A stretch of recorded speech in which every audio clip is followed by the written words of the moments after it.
Welcome to The Secrets of Success. By following the proven techniques of the guests who appear on this series, you'll learn that even successful people run into detours and failures, and how you can apply their success techniques to change your life.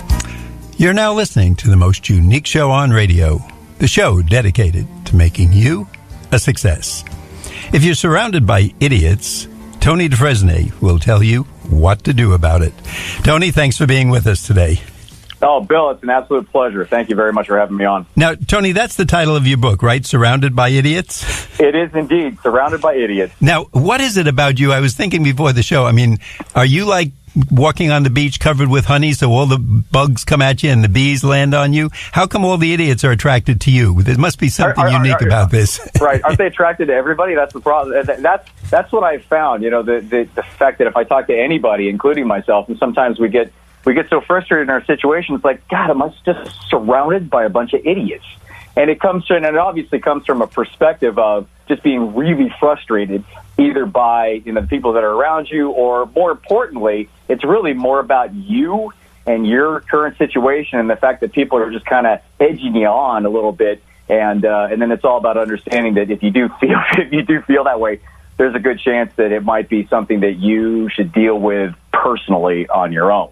Now, I found, and you can tell me if this is right, and I always try to think into a book as I'm going through it, that when I get frustrated or annoyed, it's usually because I'm running late. I should have left 10 minutes earlier, or did I take that book with me, or did I take the notes I had prepared for the speech? Right.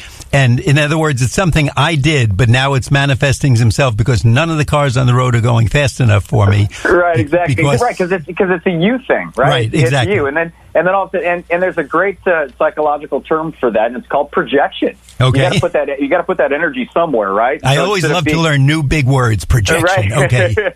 It's all projection because, you know, instead of getting upset at yourself, because you already know you're upset at yourself, but you got to release that rage somehow, and so it goes into being upset because that person's going 40 in a 50-mile-an-hour zone, or that person threw the cigarette butt out the window, and then you're like, oh my God, they don't care about the environment, you know. So it just manifests into being upset with the people that are around you, and that really is the tongue-in-cheek reason why I wrote the title, why the title of the book is that way, because it's really more about introspection. It's more about yourself and dealing with your own stuff versus being so concerned and so have your focus be on other people and what they're doing.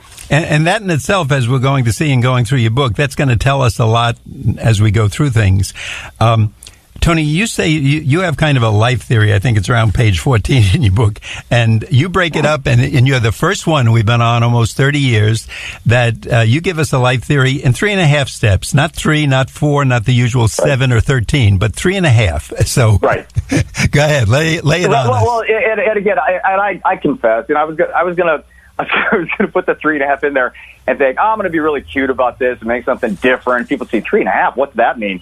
And, you know, when it comes right down to it, I'm honest in the book, I'm like, the half thing is just kind of a thing to get you to open the book up, really. I mean, but it's good. It works. Right? So, so it's one of those things where it's like, ooh, a half. What's a half step? But really is, if you look at it for what it is, the half step is really just the introduction into the possibilities, introduction into saying, you know what, I can do something, and this could possibly work. And so I kind of prep all my 3 steps by that little half step, by sharing a personal story of a big breakthrough that I made in order to get myself to where I'm at now, because my path was a lot different at the very beginning when I was younger than where I'm at right now. And Tony, I mean, just so people know, you're a PhD, you're a life strategy coach, and you can probably tell us about 9 other things that I don't know about you that should go into any introduction. Am I correct? Yeah, I'm kind of I just like to do a bunch of stuff, Bill. I mean, I'm not the type of person that's ever kind of stuck with something and just decided to just do that one thing. I mean, I've been a certified personal trainer. I had my ex-wife about 7 or 8 years ago with myself. We started an ice cream company here in Phoenix. And we won awards for being the best ice cream in Phoenix for 2 or 3 years running. Oh, now I really want to meet you. Right? Oh, no. Well, I got to say, to be honest with you, I was kind of the numbers guy behind the scenes.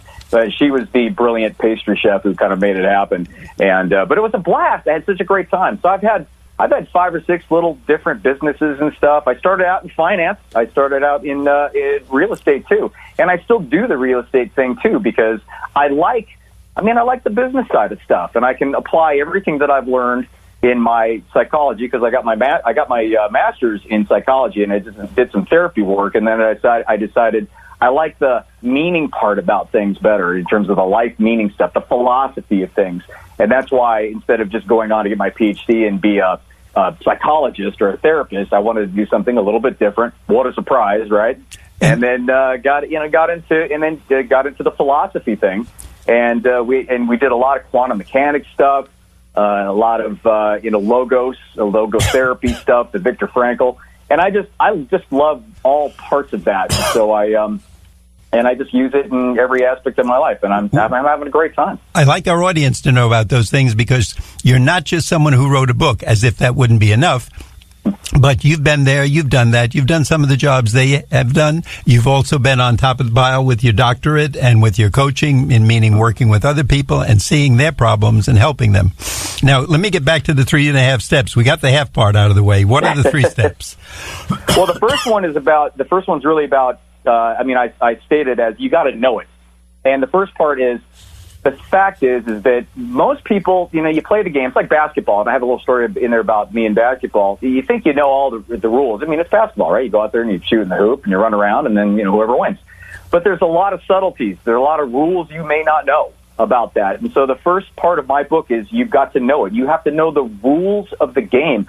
Really, what are the forces in life that are tugging and pulling at you? What are the things that you have to manage and manipulate around? What are the forces that you need in order to succeed and to expand? And so that's the first part. That's the first step. The second one is you've got to own it. And the owning is once you know the rules of the game, then you sit back there and you go, oh, wait a minute, now it's time for me to take a little self-inventory and find out, what's my deal? Well, why is it that I keep bumping my head up against the wall? Why is it that I've picked up this self-help book? Why is it, Bill, that the self-help industry is a $10 billion a year industry? It's unbelievable how big the self-help industry is. It's because a lot of people are asking the same question.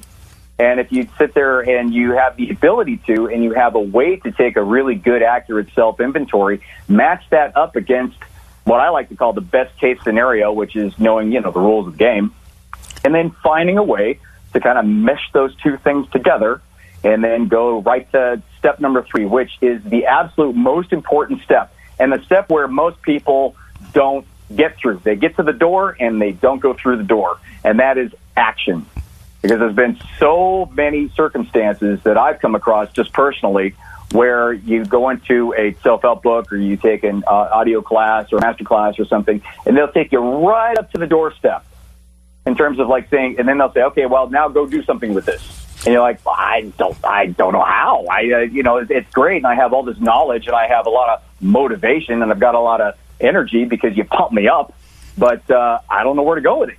Now, Tony, that's a great point. I want to use that to bring something in about your book. We tell our listeners every week, it's great that you listen to the show. It's great that you like us, you love us, but you have to take some action. And perhaps one of the first action steps, if you like what you're hearing from Tony, if you say, this is a guy who's been there, he's done that, he has degrees all over the place, go out and get a copy of Surrounded by Idiots by our guest, Tony Dufresne, Dufresne. And he's got a PhD after that, so that means he's really important and really smart. And Tony's going to tell us where we can get the book and the website.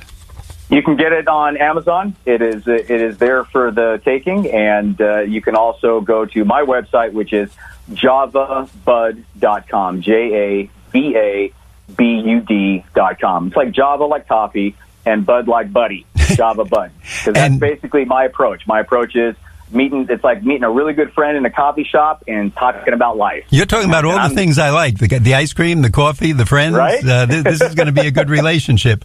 As always, to our audience, we will give you that information again throughout the show. If you didn't get it down, this is your first action step: get hold of the book, read the whole book that Tony wrote, highlight a few points that you want to make part of your life, and remember the most important. He says, take action. If you don't start doing something, we can talk about success, but Tony will give you a lot of fun ideas about it, and we're going to learn a lot more from him. Tony, in your book, I know you talk about people being scared to be ourselves. Why are we so afraid of that? Well, a lot of times it has to do with, when we grow up, as kids, as infants and small kids, we're pretty free to kind of do our thing, and we're just developing. But what happens is we're developing in terms of our neural pathways, our brain. Our brain is being developed, and it's taking in these inputs from our parents and from other people that live these very sort of concrete lives, and lives in terms of behavior and structure. And sadly, the worst part about the human brain is that most of it's developed when it's not developed. So it's an underdeveloped brain when you're young, and you get caught up into these little patterns, and they're little ego patterns that are there to protect you, or that thinks that should protect you, but it really doesn't. It just limits you. So as you go through life, you're going into situations where you think, wow, this looks like it'd be pretty cool for me to do, or I would have a lot of fun doing this. But, oh, wait a minute, I don't want to make myself look foolish, because God knows what would happen if I go out there and make a fool of myself. People wouldn't be my friends anymore. All these false beliefs come into play, and because you're being overprotective in terms of your ego. And that's why people are really afraid to be themselves, because they don't feel safe. They don't feel that vulnerability is a thing that they can do. They feel as though that exposes them too much to being permanently damaged. And you and I know that that's really not the case if you look at it from a third person, non-emotional standpoint. But when you're in it, and it's a situation where you're like, oh God, I don't know what I'm going to do, and all of a sudden the meat sweats come on, and you can't battle through that, and you just sit at the meeting and just say nothing instead of putting some possibly valuable input in there. Then that's what happens, and we battle that constantly. And Bill, the most important thing about that is I don't care how many books you've read, I don't care how many programs you've done, or how many degrees that you have. We all battle our stuff all the time, and it doesn't go away. But the important thing is, and the way to make it functional and to get you to expand out of all that crazy ego stuff, is to recognize it when it comes up. It's all about awareness, and that's what a good program will teach you how to do, is to have awareness when it comes up. And so you can say, wait a minute, that's not the reality of what's going on, and I'm going to put myself out there because I'm not going to die. And maybe if I don't fall on my face, or even if I do fall on my face, it's not the end of the world, and I may learn something from this. Now, Tony, I told you there's some quotes in your book that I love, and one of them you say, I think it's on page 28, the beginning of chapter 2, it takes considerable knowledge just to realize the extent of our own ignorance.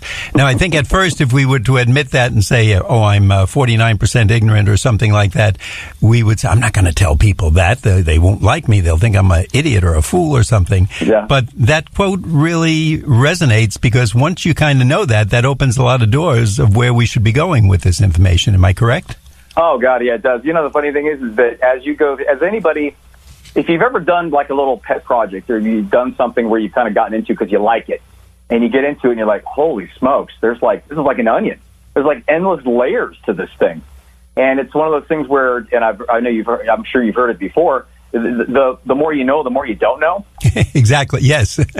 And that's what happened. And I got to tell you, anybody that I ever come up against, in casual conversation, or even as a client, or even as a friend or a cohort, and they come up and say, and they take that position of, being knowledgeable on something, but actually understanding that they don't have all the answers, and they're they want to have that Buddhist mentality of of that new beginner, that beginner's mind, and to be open to things. I mean, I think that I have more respect for somebody like that than anybody else, because that just shows me that they understand what's going on. and they're not fixed in this little box that they can confirm everything that they say, but they live in this small little box that doesn't allow them to either empathize with anybody else or to grow themselves. Now, Tony, we want to find out more about what we should do if we are surrounded by idiots, but at this point in the show, we like to remind our listeners that you're listening to The Secrets of Success. My name is Bill Horan. This show is produced at the voice of Nassau Community College, 90.3 WHPC. We'll be right back after this brief intermission. The average time a resume